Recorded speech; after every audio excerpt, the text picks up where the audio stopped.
This is the story of the most heartbreaking orchid in the world. Your phalaenopsis, that stunning moth orchid you bought covered in flowers, brought you 2 glorious months of magazine-worthy blooms. Then, one morning, the last petal fell, the stem turned brown, and it just sat there. Months passed, years in some cases. Your orchid didn't die, it didn't wilt. It just refused with quiet determination to ever bloom again. If that sounds familiar, you're not alone. It comes down to a single, hidden trigger that 99% of orchid owners have never heard of. More than 30 million of them are sold every year in the United States alone, and the vast majority will never produce a second flower spike in the home that bought them. Most people assume they did something wrong.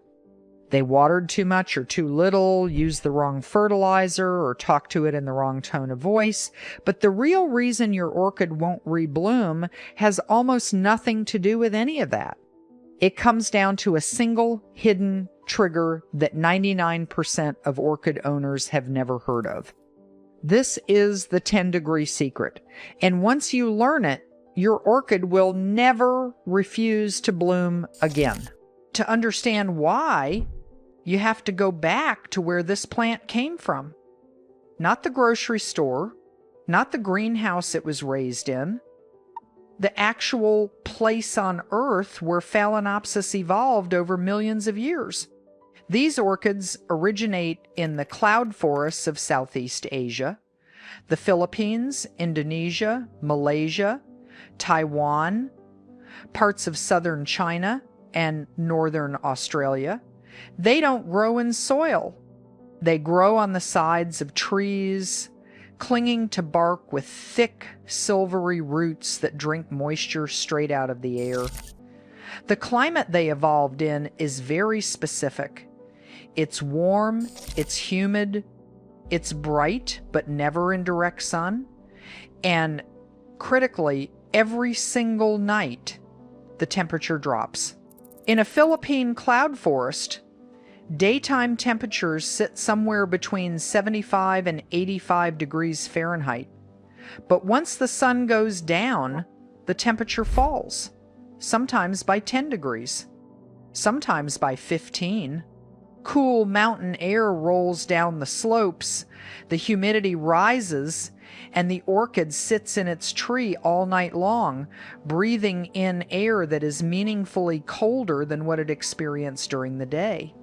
This pattern, day after day, season after season, isn't just a feature of the orchid's environment, it's the signal the plant uses to know when it's time to bloom.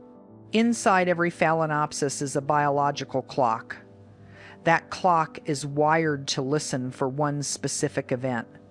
A sustained nightly temperature drop of at least 10 degrees Fahrenheit, repeated for several weeks.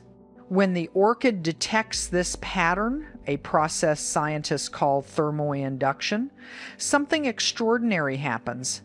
A chemical signal travels through the plant. Dormant cells at the base of the leaves begin to divide. A tiny green shoot, no bigger than a fingernail, starts to push out from the stem. That shoot is a flower spike, and it's just been triggered, not by water, not by fertilizer, not by light, but by cold air at night. This is the 10-degree secret, and it's the single thing every orchid in your home is missing. Think about the environment your orchid actually lives in. It sits on a kitchen counter, or a bathroom shelf, or a sunny windowsill. The temperature in your home is, by design, almost completely stable. You set the thermostat to 72 and you keep it there. Day and night, summer and winter. The temperature where your orchid lives barely moves. From the plant's perspective, the seasons have stopped. The signal it's been waiting for never comes. So the plant does the only thing it can do. It waits. That's why your orchid isn't broken. It's not sick. It's not dying. It's just listening for a signal that your central heating system has erased from its world. Now, here's where it gets interesting. Once you understand the 10-degree secret, every other thing you've ever heard about orchid care suddenly makes sense. Take light. Every orchid grower will tell you that light is the most important factor in getting a phalaenopsis to bloom. They're not wrong, but they're not telling you the whole story. Light is the fuel. The temperature drop is the ignition. Unlike cymbidiums that need even colder nights, or dendrobiums that require a dry rest period, phalaenopsis just needs that 10-degree drop. You can pour gasoline into a car all day long, but if you never turn the key, nothing happens. A phalaenopsis sitting in a dim corner of your living room won't bloom no matter how cold the nights get, because it doesn't have the energy to build a flower spike. But a phalaenopsis sitting in bright, indirect light in a home where nights are perfectly stable at 72 degrees won't bloom either. It has the fuel, it just doesn't have the trigger. The plants that do rebloom in homes are almost always living in places where, by accident, both conditions are met. A bright bathroom window where the temperature drops at night because the heat doesn't reach as well, a kitchen near a drafty back door, a bedroom with a window cracked open during cool months. The owner usually has no idea what they did right. They just know their orchid bloomed again. For light specifically, phalaenopsis want what's called bright indirect light. An east-facing window is almost perfect. A north-facing window is usually too dim. A south-facing window is often too harsh. The easiest test is to put your hand a foot above the orchid in the middle of the day. If you cast a faint, soft shadow, the light is right. If your shadow has crisp, dark edges, the sun is too direct. If you can barely see your shadow, your orchid is starving for light. Now let's talk about water, because this is where most people accidentally sabotage themselves. The single most common cause of orchid death is overwatering. Phalaenopsis roots aren't like the roots of any other houseplant. They're thick, silvery, and covered in a spongy outer tissue called velamen. That tissue is designed to absorb a quick burst of moisture, hold onto it for a day or two, and then dry out completely. When you keep your orchid in soggy bark or saturated moss for days at a time, the roots can't breathe. They suffocate. They turn brown and mushy. And by the time you notice the leaves drooping, the root system is often already gone. The right way to water a phalaenopsis is simple. Wait until the bark in the pot has gone almost completely dry. Look at the roots through the clear plastic pot, which most orchids come in for exactly this reason. When the roots are silvery white and the bark is dry, water deeply. Run the orchid under lukewarm tap water for 30 seconds.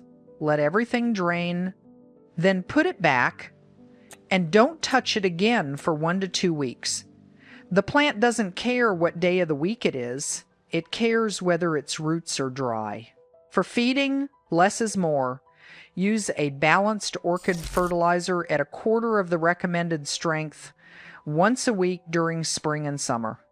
In late fall and winter, when the plant is conserving energy and waiting for its bloom trigger, stop fertilizing entirely. That's the whole feeding routine. Now we come back to the heart of the mystery. Once your light, water, and feeding are right, the only thing left between you and a second bloom is temperature. The good news is, you can engineer this. You don't need to fly your orchid to the Philippines. You just need to give it, for about 6 to 8 weeks, an environment where the nighttime temperature drops at least 10 degrees below the daytime temperature. The simplest way is to put your orchid near a window in the fall. As the weather cools, leave the curtains open at night.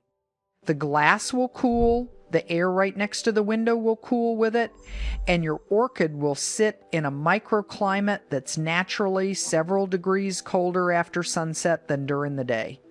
In most American homes, October and November do this work for you almost for free. You just have to not interfere with it.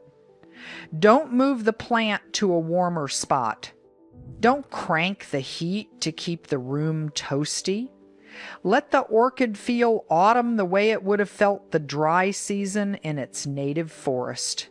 Some growers go further and put their orchids on a screened porch or sheltered patio for a few weeks in early fall, bringing them in only when nighttime temperatures threaten to drop below 60 degrees. The contrast between warm afternoons and cool, 55-degree nights is almost guaranteed to trigger spike formation. Inside of 4 to 8 weeks, you'll start to see something at the base of the lower leaves. A tiny green tip, pointed, slightly flattened, different from a root. Roots and spikes look similar at first, but you can tell them apart. A root is round in cross-section, blunt at the tip, and grows in any direction, often downward or outward. A spike is flatter, sharper, and grows upward, often hugging the underside of a leaf for the first inch or two before turning toward the light. If you see a flat, pointed green shoot rising vertically from the crown of your plant, congratulations! The 10-degree secret has worked. You've earned a flower spike. From there, the spike will grow for 2 to 3 months before opening. During this time, leave it alone. Don't repot. Don't change locations dramatically. Don't suddenly start fertilizing more, hoping to push it along. The orchid is running on a program now. Once the buds open, your orchid will bloom for somewhere between 2 and 4 months, sometimes longer. And you, having broken the secret, can do the whole thing again next year. So let's come back to where we started. To the orchid sitting on your counter, refusing to bloom. The plant that's been there for a year, or 2 years, or 5, looking healthy enough but stuck in some kind of botanical purgatory. You've thought at various points that you should throw it away. You've thought it's broken. You've thought there's something wrong with you. None of that is true. Your orchid is exactly what it has always been. It's a plant from a cloud forest, sitting in a climate-controlled box, listening for a signal that hasn't come. And now, finally, you know what that signal is. A 10-degree drop, cool nights, the shape of a real season. Give it that, even just once, even just for a few weeks, and the plant that has stayed silent for years will do exactly what it was built to do. It will push out a green shoot, slowly, deliberately, and it will bloom. That's the mystery. That's the secret. And that's why your orchid is finally going to flower again.